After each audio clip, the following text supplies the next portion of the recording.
Hello friends, आज हम Pythagoras प्रमेय के बारे में पढ़ेंगे जिसमें आपकी हेडिंग है पाइथागोरस प्रमेय।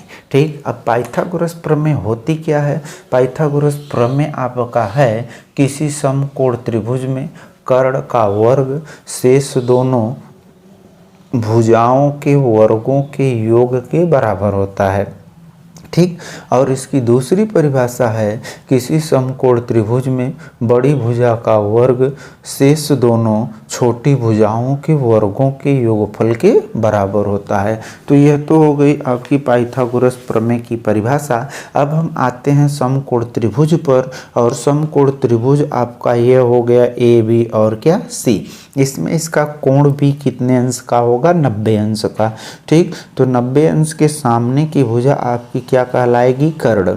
अब जो कोण हम लेते हैं, जैसे यहाँ पर कोण ए लिया हुआ दिखाया गया है, तो जो कोण हम लेते हैं उसके सामने की भुजा क्या कहलाती है? लंब। अब बची तीसरी भुजा आपकी, यह तीसरी भुजा आपकी क्या कहलाएगी? आधार। अब पाइथागोरस प्रमेय के आधार पर जो आपका फार्मूला बनता है वह देखिए, इसमें कहा गया समकोण त्रिभुज में बड़ी भुजा का वर्ग, तो यहाँ पर हम लिखेंगे बड़ी भुजा का वर्ग।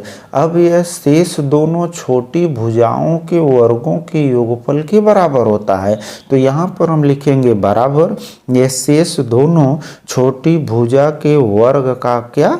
योग। ठीक, तो यह तो हो गया आपका पाइथागोरस प्रमेय। अब देखिए, यह जो फार्मूला बना यह इस परिभाषा से बना, और यह जो फार्मूला है वह इस परिभाषा से बना है। ठीक है, तो यहाँ पर यह परिभाषा थी कि समकोण त्रिभुज में कर्ण का वर्ग। अब यहाँ पर कर्ण का वर्ग शेष दोनों भुजाओं के वर्गों के योग के बराबर होता है, तो यह कर्ण का वर्ग हो गया। ठीक, शेष दो भुजा क्या बची? लंब और आधार। तो यहाँ पर लंब का वर्ग प्लस यह आधार का वर्ग, यानी लंब का वर्ग, अगली भुजा आधार का वर्ग, अब किसके? योग के, तो प्लस के बराबर, तो यहाँ बराबर का निशान, यानी इस परिभाषा पर फार्मूला कर्ण का वर्ग बराबर लंब का वर्ग प्लस क्या हो गया? आधार का वर्ग। अब हम समझेंगे कि किसी समकोण त्रिभुज में कौन सी भुजा कर्ण कहलाती है, कौन सी भुजा लंब कहलाती है, कौन सी भुजा आधार कहलाती है। तो यहाँ पर देखिए, कर्ण की जो परिभाषा होती है ये हम लिखेंगे। ठीक है, तो ये हो जाएगा आपका कर्ण बराबर। अब देखिए, कर्ण की जो परिभाषा होगी इसमें हम लिखेंगे समकोण त्रिभुज में, यह हो जाएगा समकोण त्रिभुज में। ठीक, समकोण त्रिभुज में, ठीक, 90 अंश के सामने की भुजा, 90 अंश के सामने की भुजा, 90 अंश के सामने की भुजा कर्ण कहलाती है, कर्ण कहलाती है। ठीक है, तो यह तो हो गया आपका कर्ण की परिभाषा, यानी समकोण त्रिभुज में 90 अंश के सामने की भुजा कर्ण कहलाती है। तो यह तो आपका फिगर क्या है? त्रिभुज ए बी सी में। अब यह जो त्रिभुज आपका ए बी सी बना है, इसमें कोण भी 90 अंश है, तो इसके सामने की भुजा क्या होगी? ए सी। तो त्रिभुज ए बी सी में कौन सी भुजा कर्ण होगी? कर्ण बराबर यह क्या हो जाएगा? ए सी, और त्रिभुज ए बी सी में आपका कोण भी बराबर क्या है? 90 अंश है। ठीक, तो यह तो हो गया कर्ण। अब आते हैं अगली परिभाषा लंब पर। ठीक है, अब देखिए लंब की परिभाषा आपकी क्या होगी? कहेंगे इसमें समकोण त्रिभुज में, अब इसकी परिभाषा समकोण त्रिभुज में जो कोण लिया जाता है, जो कोण लिया जाता है, जो कोण लिया जाता है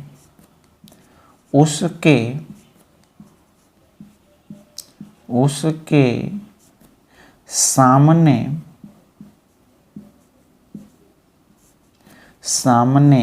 की भुजा लंब कहलाती है।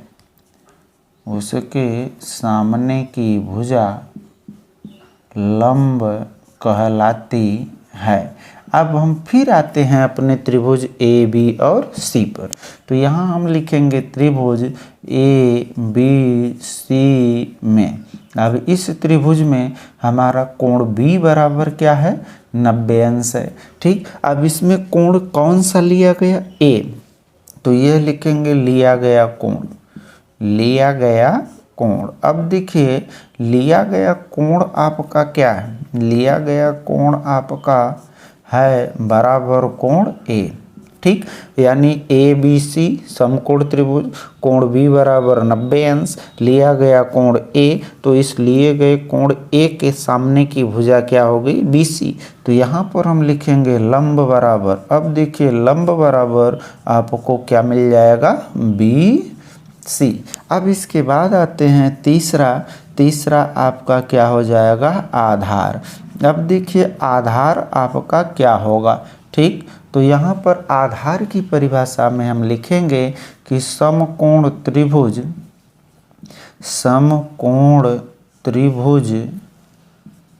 में बची तीसरी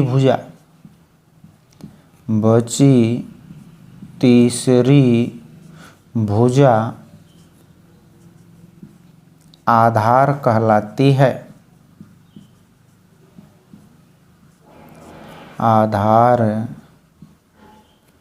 कहलाती है, बची तीसरी भुजा आधार कहलाती है। अब फिर आते हैं त्रिभुज ए बी सी में, कोण बी 90 अंश, इसके सामने की भुजा ए सी कर्ण, कोण ए लिया गया, इसके सामने की भुजा बी सी लंब, तीसरी भुजा आपकी बची ए बी, और यह ए बी क्या कहलाएगी, आधार। तो यहाँ पर हम लिख देंगे आधार बराबर, अब देखिए आधार बराबर आपका क्या हो जाएगा, बी सी।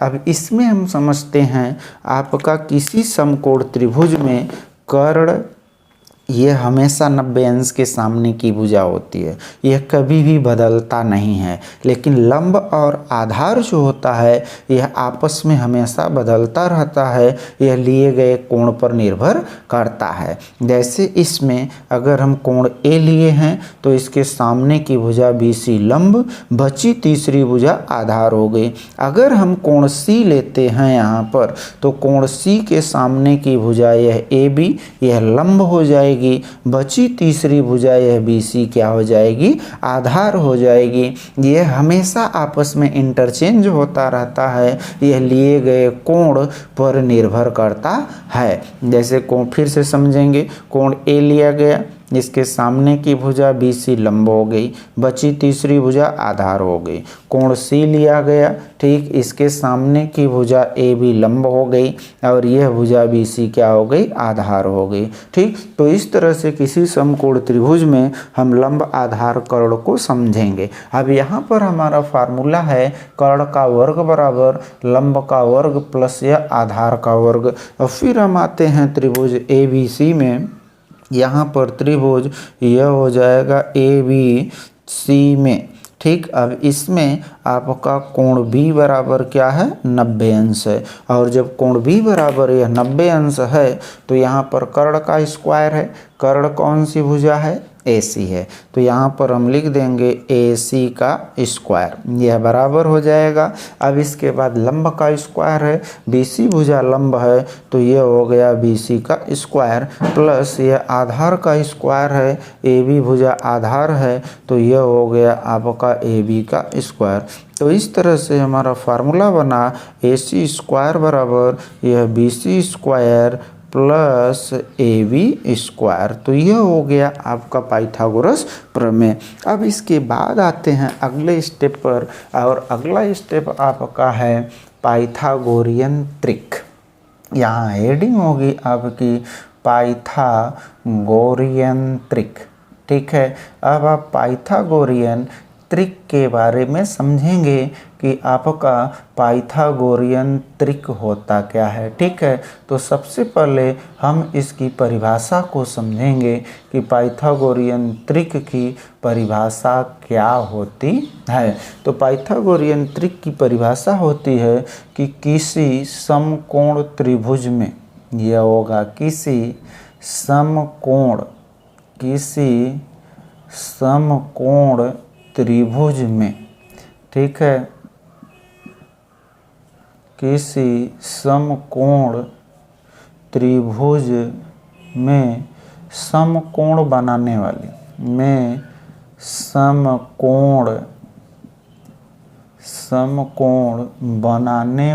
भुजा, समकोण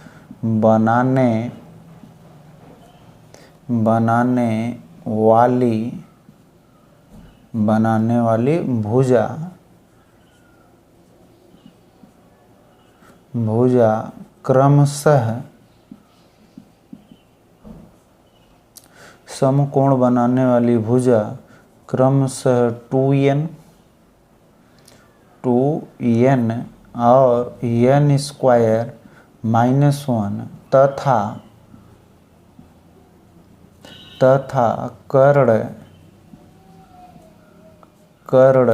n स्क्वायर +1 होगा